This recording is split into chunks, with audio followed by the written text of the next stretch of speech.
I'm haunted by my first Minecraft world. Before I knew what it would mean to me, before I realized there wasn't any way to unlearn the truth, I set out on a mission that took the better part of a day, trying to obtain my first ever Minecraft world. I failed, yet my inspiration wasn't dead. I wasn't going to stop searching, and what I ended up finding made it all worth it. I then began trying to uncover the seed of that world, and my memory would serve as the rest, filling in all the builds, all the times, and all the memories. After seeing it, that loading screen, those memories began to wash over me. I knew we had played on this world from the years of 2011 to 2013, quite some time ago. I also knew it had these massive overhangs, limited world size, and a small desert in the corner of the map. The whole seed was dangerous, with its amplified cliffs and a constant threat of a monster hiding under these overpasses. Before we get too deep into the juice, it's important for you to know how much this game means to me. I wish the entity of Minecraft was something I could thank, or a celebrity I could meet. I've played this game for an amount of time I'm sure I would be ashamed of if I could actually see it. Since its early alpha and beta days, before there were monsters that try to kill you, before you had more than a hotbar of blocks, I played so much. I played so much as a child, a teen, and now as an adult. It's hard for me to actually think about. I love to build in this game. It's by far my favorite part. And apart from 2025, this past year, my friends and I have always done an annual Minecraft run, typically coinciding with the large annual update. Last being Tricky Trials. That was a great time. Random thought, despite all these hours, I've never actually played hardcore. Seriously. Maybe I will in the future, I don't know. Furthermore, growing up with this game, my first experience is shared with my siblings, as were a lot of my firsts. I'm so thankful for these built-in friends. I have 4 of them, an older brother, 2 younger sisters, and a younger brother. I'm number 2. For the longest time, we had a Samsung Galaxy tablet that we all shared. I hogged it for most of the time that I could, until one Christmas we were all given our own. It was a pretty big deal for us kiddos, especially considering what it costs to gift 5 tablets in the financial situation it appeared my family was always in. Long story short, I got them all to play Minecraft. Time and time again, we had these co-op Minecraft Pocket Edition worlds. All of us only had the free trial versions. Our games often corrupted and they never saved because you couldn't save in a free trial.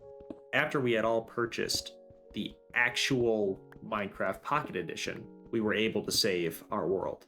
That world is the first ever world that had saved progress on it. That is the world I'm looking for. That first Minecraft world haunts me. Have you ever wished you could go back and live something again? But this time actually understand that moment's value. Stand exactly where you stood in the past and look at what all of this invested time has amounted to. I began to scratch that itch, and it honestly left me speechless. This video is hard to make, and I know that sounds stupid, but addressing this past is hard. It's good for me to talk about these times that only exist where they now belong, in my memories. I make it a mission to access these deep memories and confront them as my adult 24-year-old self. I face the withering echoes of time and stand in the virtual world that thought I had forgotten it, when that couldn't have been farther from the truth. When you first load into a world, there is that initial direction you have to look, that first snippet of the new save.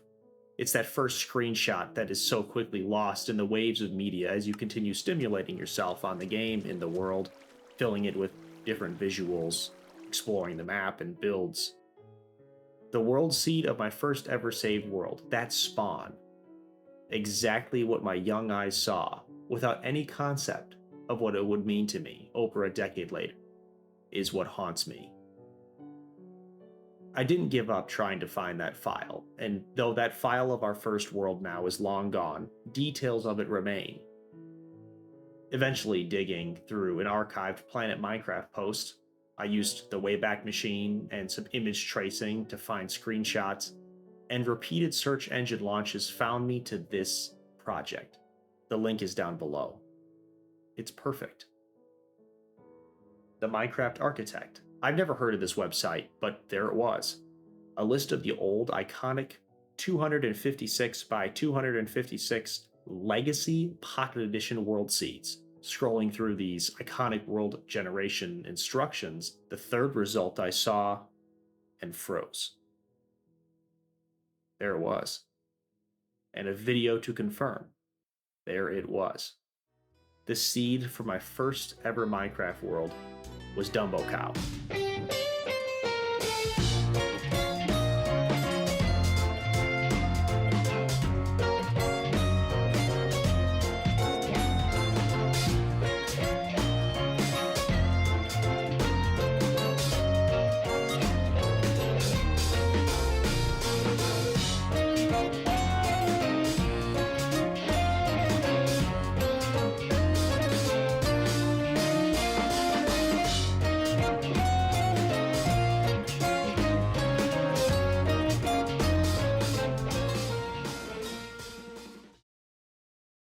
I couldn't believe it. Even now, seeing recordings of myself play this world just gut punch me in a way that I can't explain. Regardless, I will try to fight as hard as I can against the speechlessness. Like I took a time machine into the past, but nobody's there. I'm all alone, standing in this fossilized save. It was and is surreal. Though it's not the original world file, this exact duplicate was the same foundation where my love for this game originated. I freaked out and had to message people about this. I still can't believe it. As I began to explain to my siblings what I had found, clearly they cared about what I cared about, but it wasn't the same. This was so special, they just didn't understand. Well, not that they didn't understand. It's just that it's only this special to me. It's a strange reflection of your once young ignorance that makes you realize you had no idea certain moments would become such profound memories.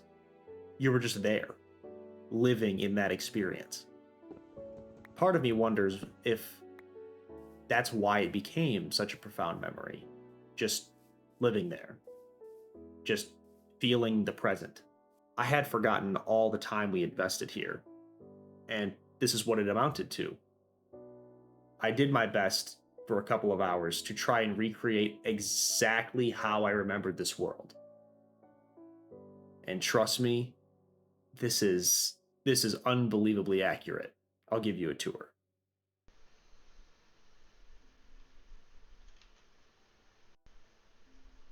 This is the spawn. I remember when you spawn in like flowing in the waters. It would slowly pull you away.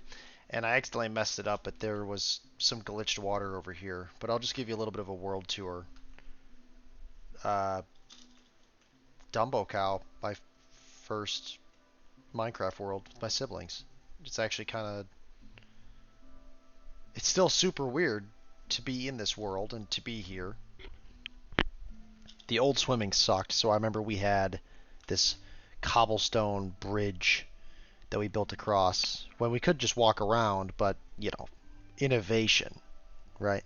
This was the spawn, and we didn't realize that beds set your spawn, so we would just break them all the time because spawn was right below where we lived. So you had to walk up this giant hill, and there wasn't any sprinting. So this took forever. We called it Pain Hill or Pain Bluff, something like that, because we would gatekeep each other, trying to climb up this hill. We'd punch each other down, they'd fall, die eventually, and then have to climb all the way back up the hill. It takes quite a while to walk all the way up here. Then there's some snow at the top. This world really had everything.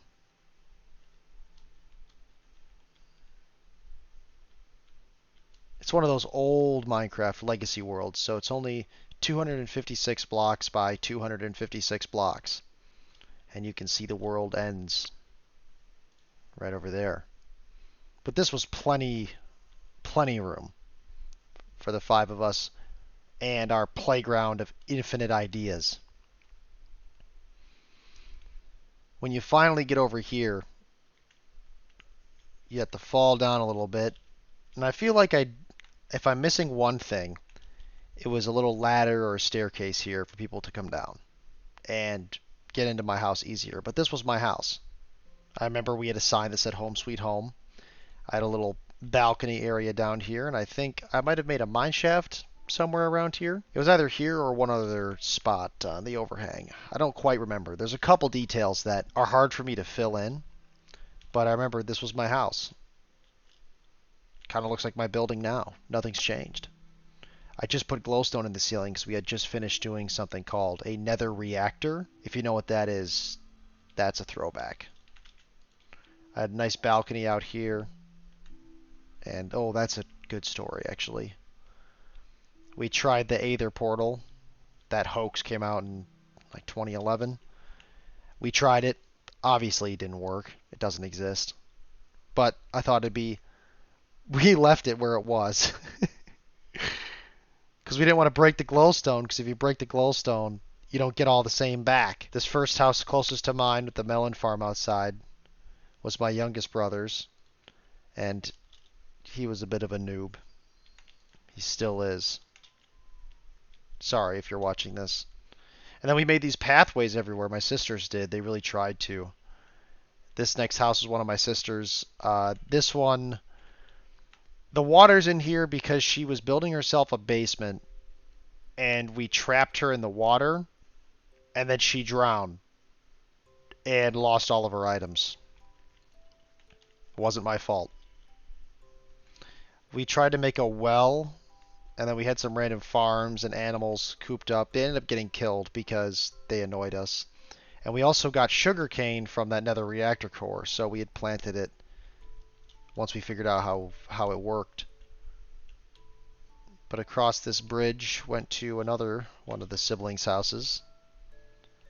This was the other sister. She lived over here on this little island, which I thought was super cool. And then she had built a bridge over to there. I don't know if it ever was finished or not, but I know it existed. And then this last bridge was to my older brother. So his house was here.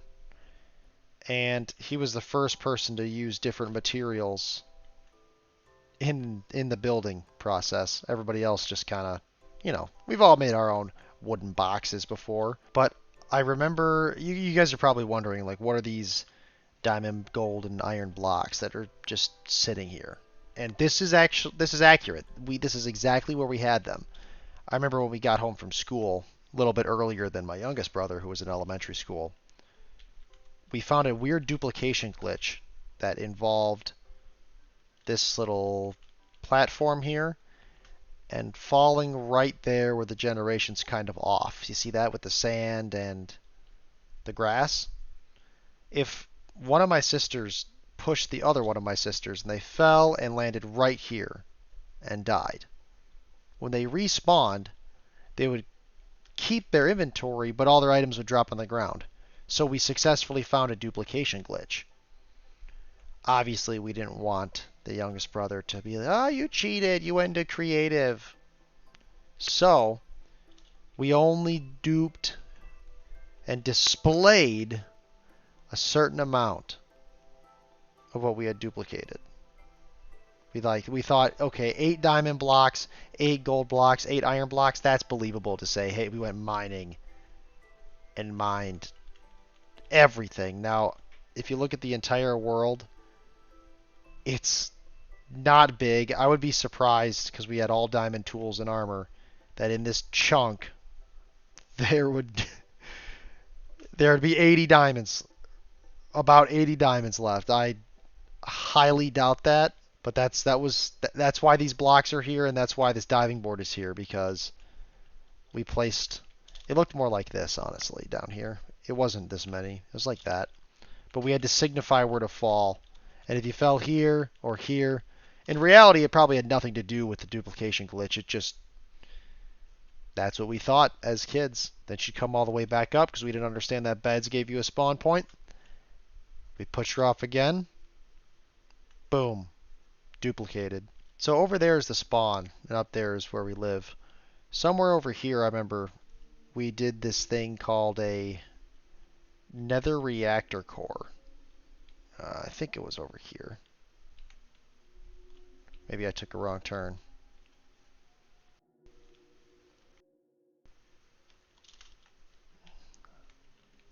Yeah, that's where we lived. It was just over here. Obviously, this feature doesn't exist in Minecraft anymore. It never did in Java Edition. But you'd place this unique nether reactor core in the middle with a structure kind of like this, and it would create this giant, hideous spire. Ugh, excuse me. It would create this giant, hideous spire of netherrack. It would create this giant, hideous spire of netherrack. Spawn a bunch of random items on the ground like melon seeds and sugarcane, paper, books, just random garbage, and then spawn zombified pigmen or zombie pigmen. And we did that a couple of times. We always did it in the same spot because it was giant and ugly. Obviously, to us now, this world is tiny, right? 256 blocks by 256 blocks, that's nothing. That's like one map. But I remember it was so huge to our child's eyes. But I remember it was so massive to me as a kid. There was this desert, and I remember I asked where so-and-so was, and they said, oh, they were out exploring the desert. And the image I get in my mind is this epic adventure as they're scaling the desert. It's dangerous, and it's dry, and there's skeletons out there, and cactuses, cacti, whatever. But in reality, I mean, you can see across the whole thing. And I just realized why I think it felt so massive. Render distance. On Pocket Edition, the render distance was so low. So it just felt like so much larger. You couldn't see where the world ended. You couldn't see anything beyond this. It just feels like I'm in a desert right now. A giant desert. You'd never know. You'd never be able to tell. Using that same render distance, I remember it felt like we were flying. Standing up by our builds. You couldn't even see the ground really anywhere. We were up so high.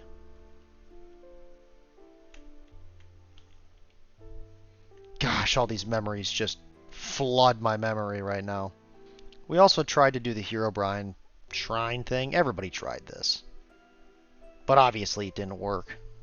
But I think I left them there just because a crucial detail, we didn't know how to set stuff on fire.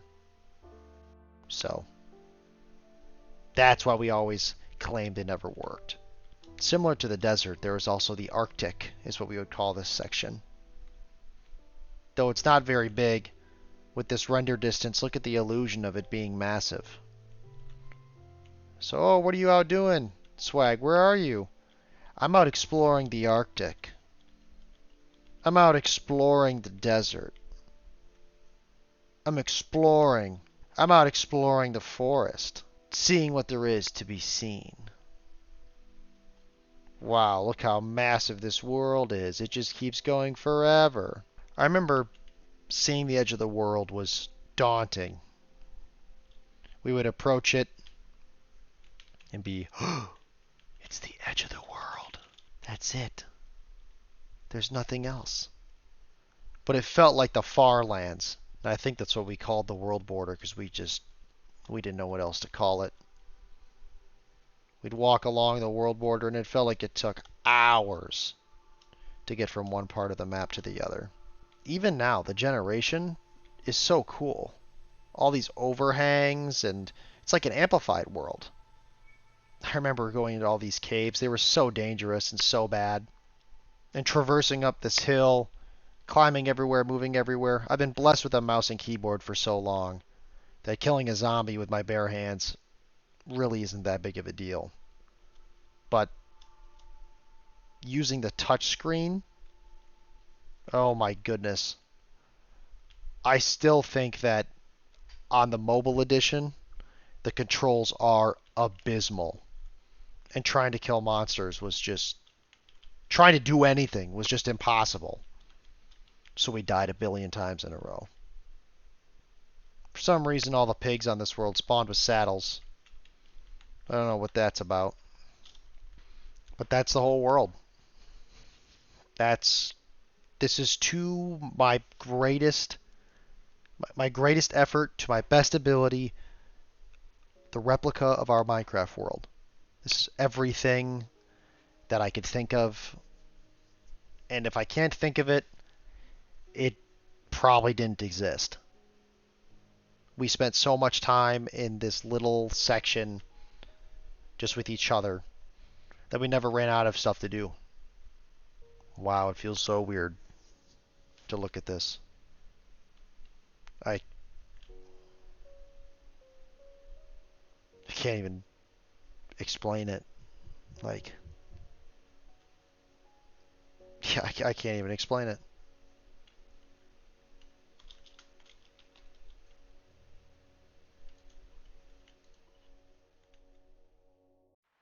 Now that I have this replica, I thought about playing survival on this world as an adult.